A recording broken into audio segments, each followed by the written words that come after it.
ஜோதிட நேயர்கள் அனைவருக்கும் வணக்கம். இன்னைக்கு நம்ம சேனல்ல என்ன பார்க்க போறோம் அப்படின்னு பாத்தீங்கன்னா, ஜூன் 29ஆம் தேதி ஆனி மாத பௌர்ணமியானது வருகிறது. இந்த ஆனி பௌர்ணமி பாத்தீங்கன்னா ரொம்பவே அதிசக்தி வாய்ந்த ஒரு நாளாக பார்க்கப்படுகிறது. இந்த ஆனி பௌர்ணமி அன்று எப்படி விரதம் இருக்கணும், எப்படி வழிபாடு செய்யணும் அப்படிங்கறத விரிவாக இப்ப நம்ம பார்க்கலாம். இந்த நாளில் இந்த மாதிரி முறையில நீங்க விரதம் வழிபாடு செய்யும் பொழுது கண்டிப்பா உங்களுடைய வாழ்க்கையில நீங்க என்ன வேண்டுதல் வைத்து வழிபடுகிறீங்களோ அது நிச்சயமா நிறைவேறும் அப்படின்னு சொல்லியிருக்காங்க.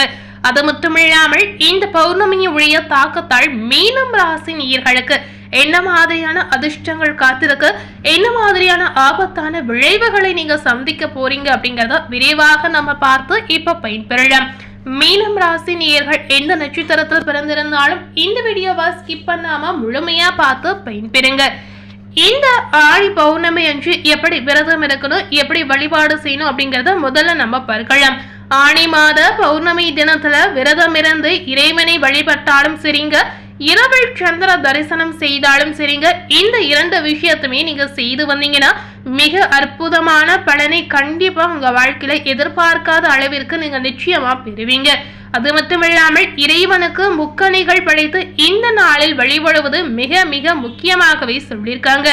ஆனி பௌர்ணமியில விரதம் இருந்து கண்ணபிரானை வழிபட்டு வந்தீங்கன்னா நினைத்தது நிறைவேறும், காதல் விஷயம் கைகூடி நடக்கும் அப்படின்னு சொல்லியிருக்காங்க. பௌர்ணமி வழிபாடு பல காலமாக நம்மளுடைய முன்னோர்கள் கடைபிடித்து வரக்கூடிய ஒரு முக்கியமான விஷயமாக பார்க்கப்படுகிறது. இந்த பௌர்ணமி தினத்தில் சந்திரன் தனது பிரகாச ஒளியை பரிபூரணமாக வழங்குவதை போல பௌர்ணமி விரத வழிபாடு பரிபூரணமான பலனை உங்களுக்கு பெற்று தரும். இந்த பௌர்ணமி வழிபாடு எப்படி செய்யணும் அப்படின்னு கேட்டீங்கன்னா, பௌர்ணமி தினத்தில் எந்த தெய்வத்தை நினைத்து வேண்டுமானாலும் நீங்க மனதார நினைத்து வழிபட்டீங்கன்னா, எதை நினைத்து நீங்க வழிபடுகிறீங்களோ அது நிச்சயமா கூடிய சீக்கிரம் நிறைவேறும் அப்படின்னு சொல்லியிருக்காங்க. ஸோ இதன் காரணமாக தான் பார்த்தீங்கன்னா இன்றைய அளவு ஒவ்வொரு பௌர்ணமி தினத்தின் போது மக்கள் நிறைய பேர் வேண்டுதலை வைத்து அவங்களுடைய இஷ்ட தெய்வத்தை நினைத்து வழிபாடு செய்து வராங்க. இந்த பௌர்ணமி சொல்லும் போது நிறைய பேருக்கு திருவண்ணாமலை ஞாபகத்திற்கு வரலாங்க. ஏன்னா பௌர்ணமி தினத்தில் ஒவ்வொரு முறை வரும்போதும் லட்சக்கணக்கான பக்தர்கள் இந்த கோவிலுக்கு சென்று கிரிவலம் சென்று வராங்க. ஸோ அவ்வளவு சக்தி வாய்ந்த ஒரு நாளாக இந்த பௌர்ணமியானது பார்க்கப்படுகிறது. ஸோ அறிவியல் சார்ந்த உண்மையான விஷயமும் நிறைய விஷயத்தை தெரிவித்து வராங்க. இந்த ஆனி பௌர்ணமி அன்று எப்படி விரதத்தை இருக்கணும் அப்படின்னு கேட்டீங்கன்னா, பௌர்ணமி தினத்தில் பொதுவாகவே அம்மன் வழிபாடு மேற்கொள்வது மிகுந்த நற்பலனை ஏற்படுத்தும். அன்றைய நாள் பாத்தீங்கன்னா சிறப்பு பூஜை அன்னதானம் கூட செய்வாங்க. இந்த பௌர்ணமி தினத்தில் முறைப்படி பகல் முழுவதும் உண்ணாவிரதம் இருந்து மாலையில் கோவிலுக்கு சென்று இறைவனை வழிபட்டு இரவில் சந்திர தரிசனம் செய்து அதன் பின்ன உங்களுடைய விரதத்தை நீங்க நிறைவு செய்து கொள்ளலாங்க. இந்த ஆனி மாத பௌர்ணமி பாத்தீங்கன்னா முழ நட்சத்திரத்தில் வருவதால் ஆனி பௌர்ணமி அன்று இறைவனுக்கு முக்கணிகள் படைத்து வழிபடுவது முக்கியமாகவே நல்லது அப்படின்னு சொல்லியிருக்காங்க. அன்றைய தினம் உங்களுடைய வீட்டில் மனதார தெய்வத்தை வழிபட்டு விளக்கேற்றி நீங்க வழிபாடு செய்யலாம். உங்களுடைய இஷ்ட தெய்வம் விருப்பமான தெய்வம் எதுவாக இருந்தாலும் அவர்களுக்குரிய மந்திரம் ஏதாவது தெரிந்தால் மனதார உச்சரித்து நீங்க வழிபாடு செய்யலாம். மறக்காம இந்த நாளில் கண்ணபிரானை வழிபடுவதில் கைவிடாதீங்க. கண்ணபிரானை வழிபட்டீங்கன்னா வாழ்வில் இருக்கக்கூடிய கஷ்டங்கள் அனைத்தும் தீர்ந்து நிச்சயமா உங்க வாழ்க்கையில நினைத்தது நடக்கும் அப்படின்னு குறிப்பாகவே சொல்லியிருக்காங்க. ஸோ இந்த பௌர்ணமி வழிபாடு ரொம்ப ரொம்ப ஒரு முக்கியமான வழிபாடாகவே நம்ம பார்க்கலாங்க. இந்த பௌர்ணமியுடைய தாக்கத்தால் மீனம் ராசி நேயர்களுக்கு என்ன பலன் கிடைத்திருக்கு அப்படிங்கறத இப்ப நம்ம பார்க்கலாம். மீனம் ராசி நேயர்களுக்கு இந்த காலகட்டம் கிரக நிலை கிரக மாற்றங்கள் இரண்டுமே பாத்தீங்கன்னா பல்வேறு விதமான மாற்றங்களையும் பல்வேறு விதமான திருப்பங்களையும் ஏற்படுத்தி கொடுத்திருக்கு. ஸோ அதன் காரணமாக என்ன மாற்றத்தை நீங்க சந்திக்க போறீங்க அப்படின்னு பார்க்கும் பொழுது, எதிர்காலத்தை மனதில் கொண்டு செயல்பட்டு வரக்கூடிய மீனராசி நேயர்களுக்கு உங்களுடைய காலத்தை வீணாக்கவே மாட்டீங்க. இந்த நேரம் உங்களுக்கு அனைத்து விதமான நலன்களையும் பெறக்கூடிய யோகங்கள் காத்திருக்கு அப்படின்னு குறிப்பாகவே சொல்லியிருக்காங்க. சுப நிகழ்ச்சிகளுக்கு பஞ்சமே இருக்காது. விருந்து நிகழ்ச்சிகளில் கலந்து கொள்ளக்கூடிய அற்புதமான வாய்ப்பு உங்களுக்கு தேடி வரும். இந்த நேரம் நீங்க எதிர்பார்த்த இடமாற்றம் கூட உங்களுக்கு ஏற்படும். எடுத்த காரியம் தாமதப்படுகிறதா என்ற கவலை உங்களுக்கு உண்டாகலாம். ஸோ இந்த மாதிரி விஷயத்திற்கு நீங்க கவலைப்படாமல் பயமே இல்லாமல் செயல்படுவது அவசியம். இன்று நடக்கலைன்னா இன்னொரு நாள் நிச்சயமா உங்களுக்கு அந்த ஒரு விஷயம் நடந்தே தீருங்க. ஆனா முயற்சிகள் மட்டுமே கைவிடாமல் நீங்க செய்வது அவசியமாகவே சொல்லியிருக்காங்க.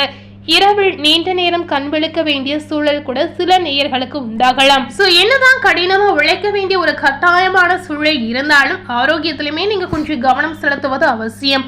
குடும்பத்தில் இருப்பவர்கள் இருந்த மன வருத்தம் இப்ப நீங்கிடும். வாழ்க்கை துணையின் உடல்நிலையில கவனம் கண்டிப்பா அவசியம். வீட்டிற்கு தேவையான பொருட்களை வாங்குவதன் மூலம் செலவு உங்களுக்கு அதிகரிக்கும். விருந்தினர் வருகை ஏற்படலாம். புதிய முடிவுகள் எடுப்பதில் தயக்கம் உண்டாகலாம்.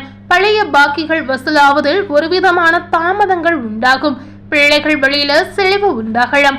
பண விஷயத்துல நீங்க கவனமாக செயல்படுவது அவசியமாகவே சொல்லியிருக்காங்க.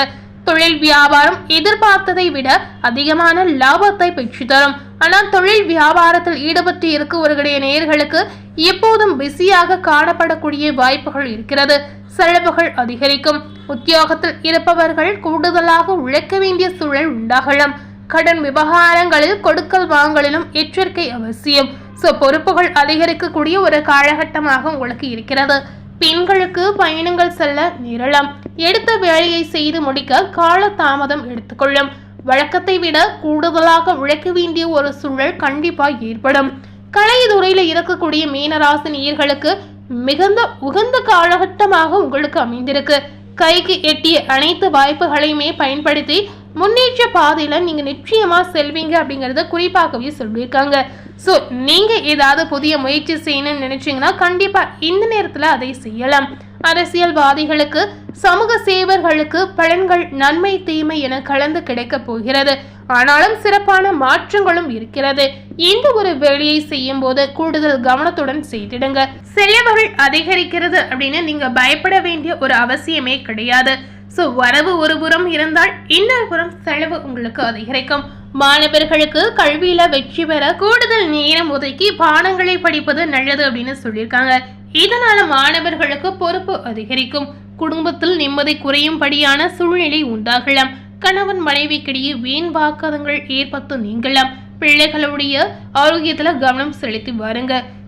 இந்த நேரம் உங்களுக்கு அதிகமாக உழைக்க வேண்டிய ஒரு கடினமான சூழ்நிலை ஏற்பட்டாலும் ஆரோக்கியத்தை கவனமாக பார்த்து கொள்வது அவசியம்.